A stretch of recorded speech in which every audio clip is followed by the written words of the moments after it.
show on the radio. Hey, hello, here we go.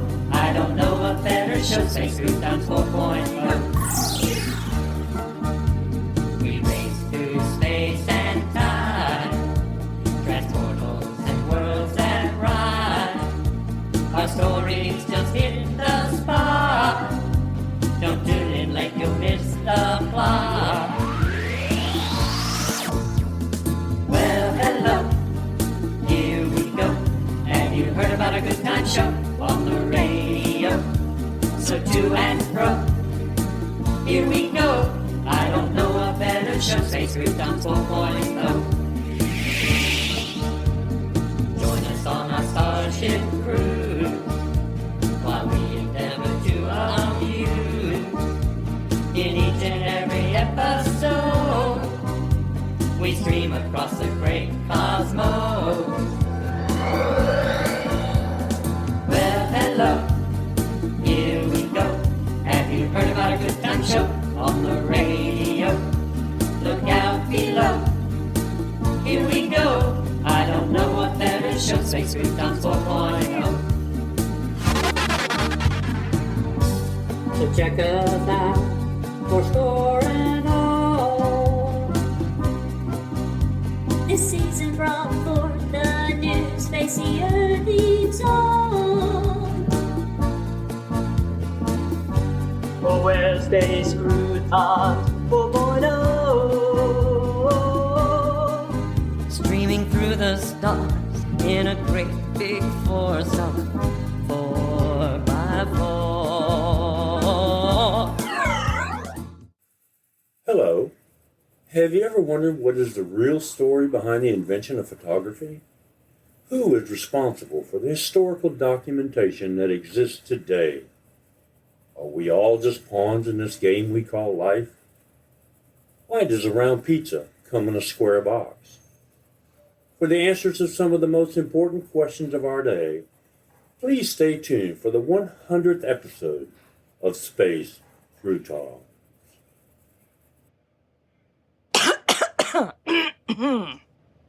Hello again, Space Croutonians. Today, we have another treat for you. We've been in touch with our roving band of marauders, reporters, who have been traveling through time and space to bring us interesting stories.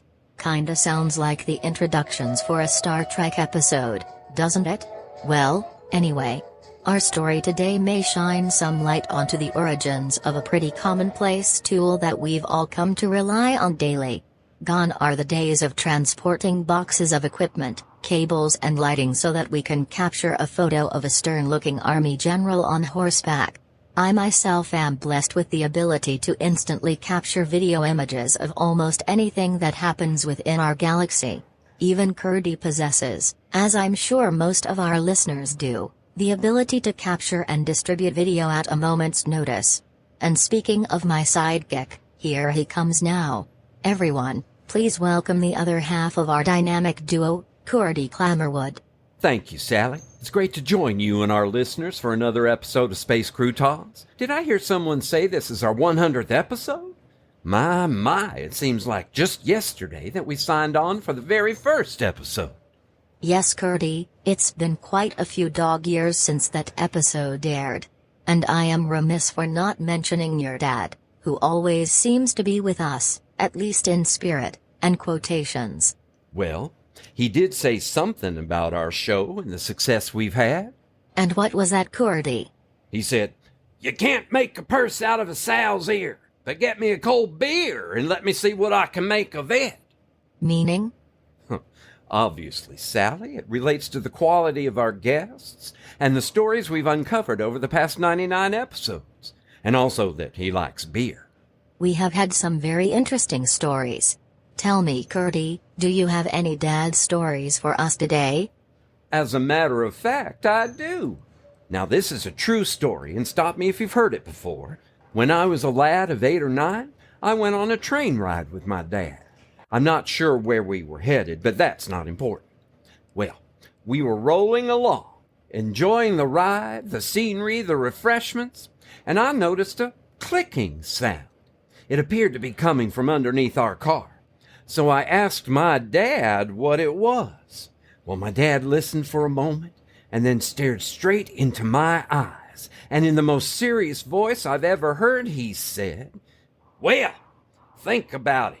What is a train? A locomotive in the cars. But the cars are only riding along, so it's the locomotive that's important. And what is the locomotive? Electric engines and wheels. But the engines are rotary, so they don't click. That leaves the wheels. And what is a wheel? A disc. A disc is pi times radius, but pi is a constant, so you don't need it. And what is radius times radius? Well, that's radius squared, and it's the corners of that square that click. Ha ha! Never mind, Curdy, I won't ask about your dad anymore. What can you tell us about our sponsor? Great question. Today's episode is brought to us by the geek symbol TCAN. Imagine, if you will, neotropical members of the near passerine bird family Rhamphastidae. The Rhamphastidae are most closely related to the American barbets. They are brightly marked and have large, often colorful bills. The family includes 5 genera and over 40 different species. Curdy, I believe you are speaking of the toucan. The symbol is TCAN, not toucan. Of course, Sally. As I was leading up to, the TCAN symbol has been used for quite a while to indicate the easiest way to dispose of unwanted objects such as photographic images that are not needed and are only taking up space in the camera's memory. And of course, as we know, the toucan is one of the most photographed species of birds. You don't say? Well, Sally, how about we hear from today's sponsor to find out a little bit more? I'm all for that, Curdy. Let's roll the commercial. Good morning. Yesterday, you wake up and time has slipped away, and suddenly it's hard to find the memories you left behind. Do you remember the laughter and the tears, the shadow of misty yesteryears? You get the yearning now and then to bring the moment back again. Will you remember the times of your life?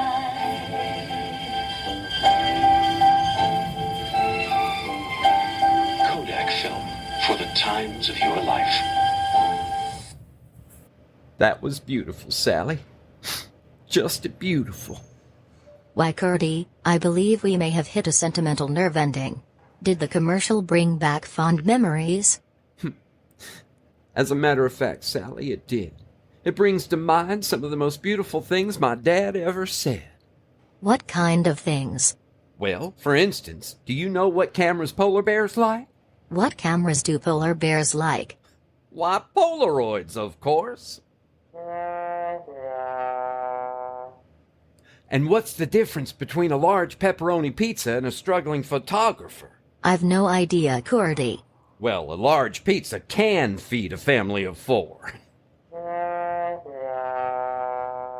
Don't you think that's enough, Curdy?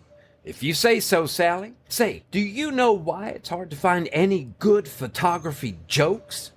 No, Curdy, why can't we find any good photography jokes? Well, they haven't been developed yet. Okay, Curdy, okay. Now, let's jump into today's story.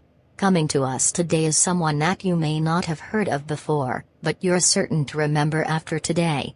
Today's guests have traveled through space and time to bring us today's story. A story that will shed some light onto the undeveloped photographic regions of your self-conscious. As we dig deeper into the story, remember to keep an open mind, a clean slate, stay amenable to accepting the unknown. Remember to... We're gonna run out of time, Sally. Perhaps we should get started. Of course, Curdy. I'm pleased to introduce Alexa Fonzarelli and her team. Hello, Alexa. It's all right if I call you Alexa, isn't it? Hey, great to be here, Curdy. You can call me Alexa. That's cool. Well, it's great to meet you, Alexa. Say, you sound sort of familiar. Have we met before? Believe me, Curdy, if we'd met before, you'd remember it. I'm quite unforgettable. Fair enough. Tell me, Alexa, what is your story today? Well, my friends, I've been roaming through time and space. Never heard that one before. Sarcasm? Hey! Good one, Sally. But this time it's true.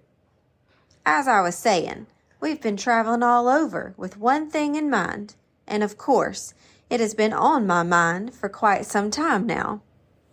Oh, well, are you traveling for business or pleasure? Where did you go? When did you go? Who went with you? Was your story published in the National Enquirer? And were you on the Springer Show? And are you sure we haven't met?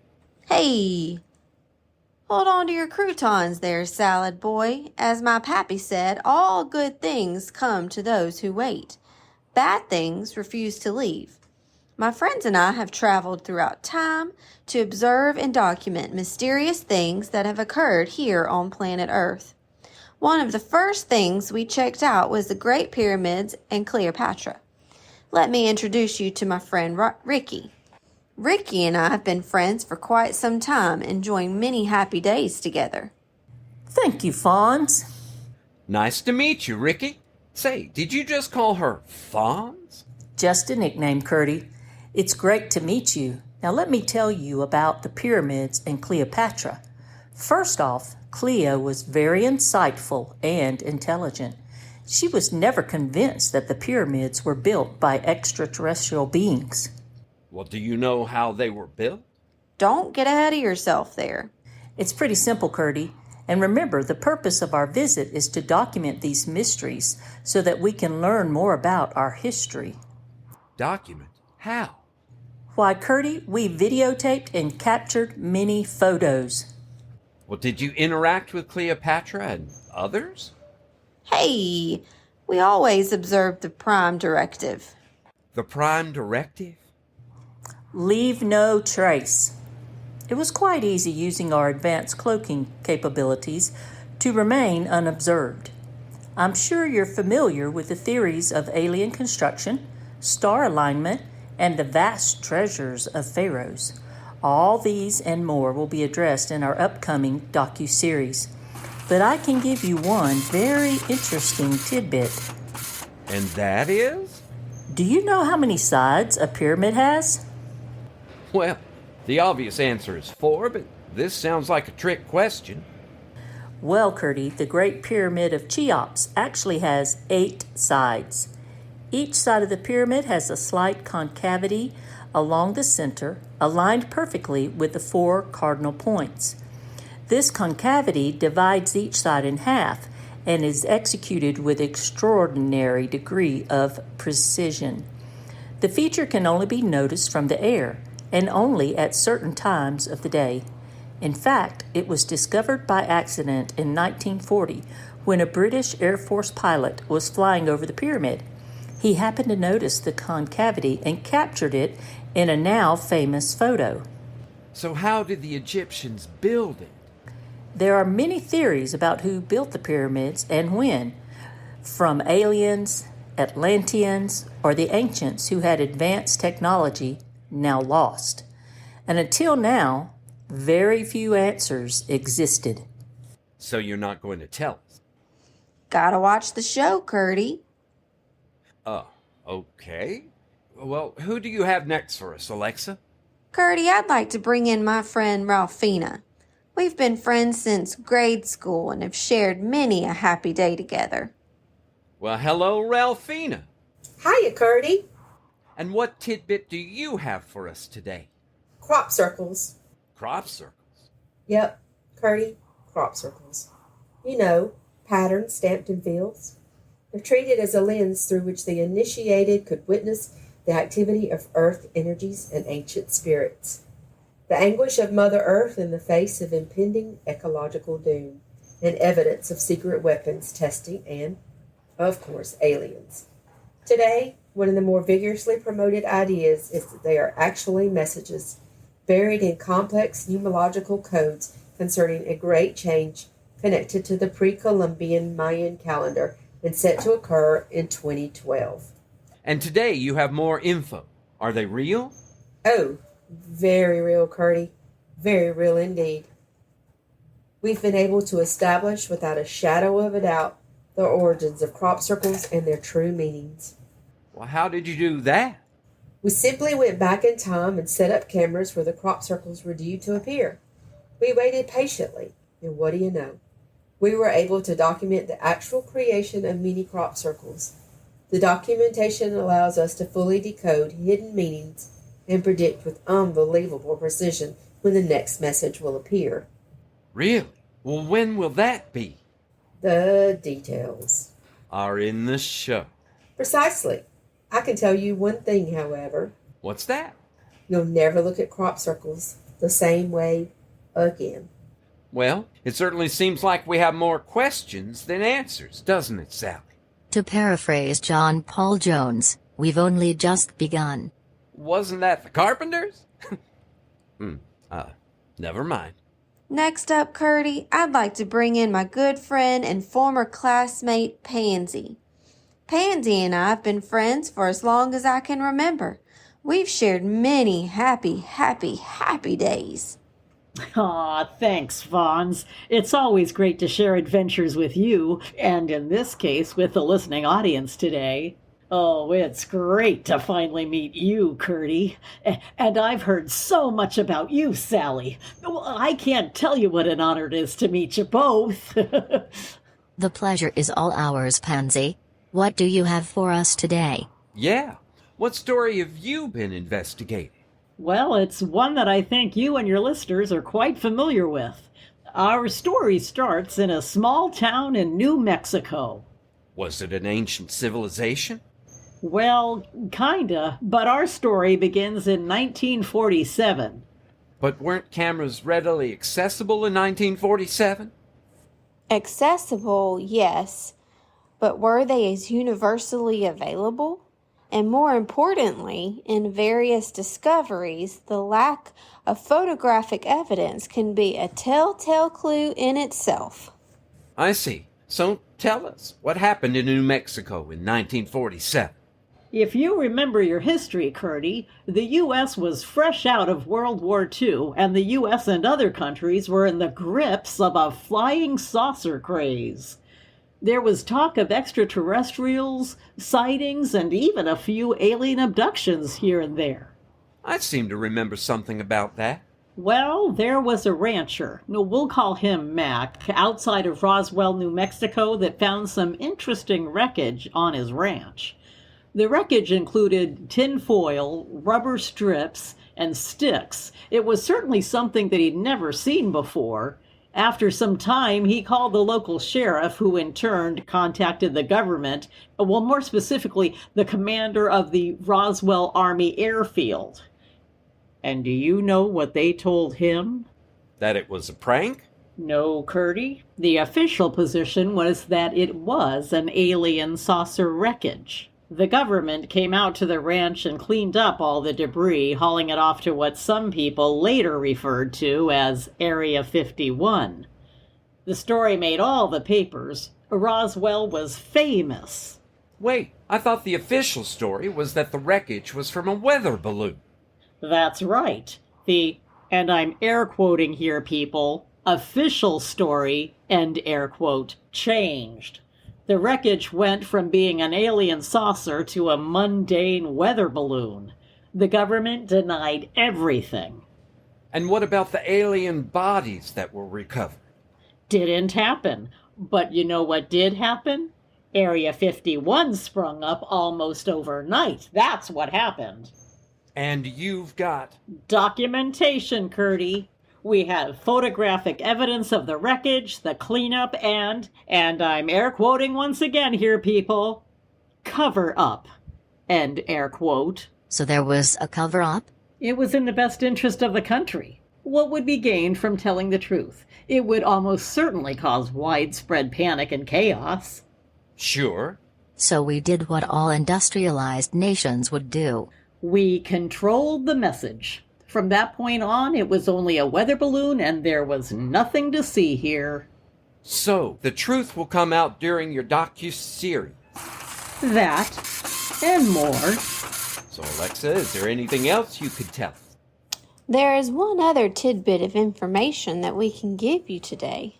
On our show, we'll have a very special guest, Mr. Hugo Z. Hackenbush of El Colorado, Texas. You may recall that Mr. Hackenbush was abducted by aliens while on his way home from a day at the racetrack and held for close to 10 days. His story is remarkable. Listen to this sound clip from our series. Tell me, during your time with the aliens, did they examine you? Well, I had just lost a great deal of money betting on the horses, so you could say I was a bit distracted. But was I examined? Probably. And I assume that you have evidence to back up his claims. Let's just say that we'll answer all your questions. Well, just one more thing, Alexa. I have to ask again, are you sure we haven't met before? Let's just say that you've met my twin, my alter ego, my sister Electra. Although you knew her as Alexa, I've taken her pseudonym, and we're having a great time. Our emotions are running rampant. I knew it! By the way, why do they call you Fawns? Well, I do share several characteristics with other notable people, the least of which is my hair. Never needs to be fixed. Wow, look at the time. I must say, Sally, it's kind of nice with all this stuff about sleep year and the brotherhood and time folding to have an episode that gives us a break from it all. Oh, not to worry, folks. We're still working on that dilemma, but a story about going back in time to take pictures of important events in our history is a nice mini mind vacay from the tension of it all. Well, hopefully on our next show, we'll have some positive progress on that to tell you all about. So keep your fingers crossed, because I know I will. Well, that does it for another episode of Space Crew Talks. How about we sign off, Sally? I think we're about out of time. And until next time, Curdy. Like always, keep peace in your hearts until our next story time. Keep an eye out for us on Facebook, Spotify, the World Wide Web, or anywhere your star-crossing vehicle of choice takes you.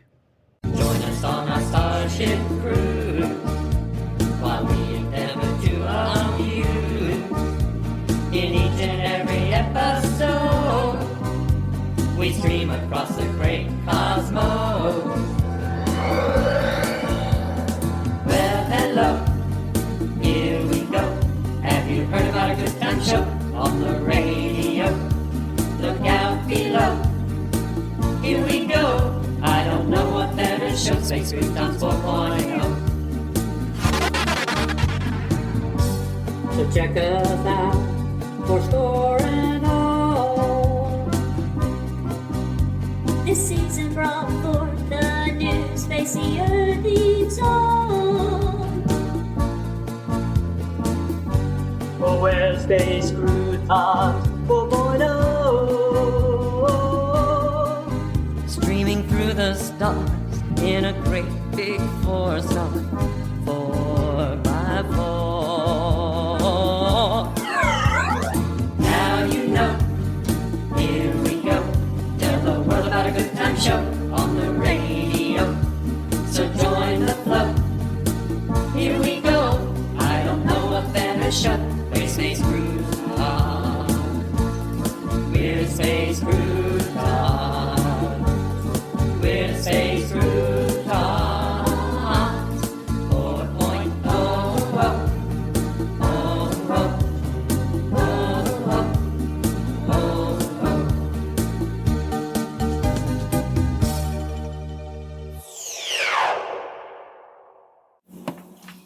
Space Croutons is a work of original fiction. Similarities to persons, situations, or events, real or fictional, is coincidental and unintentional and could be fun. No animals were coerced, injured, starved, exploited, overworked, oppressed, abused, overburdened, or taken advantage of during this production, except for Ralph the Wonder Llama. Created and written by Jerry, Jace, John, Della, and Jeff Goodson.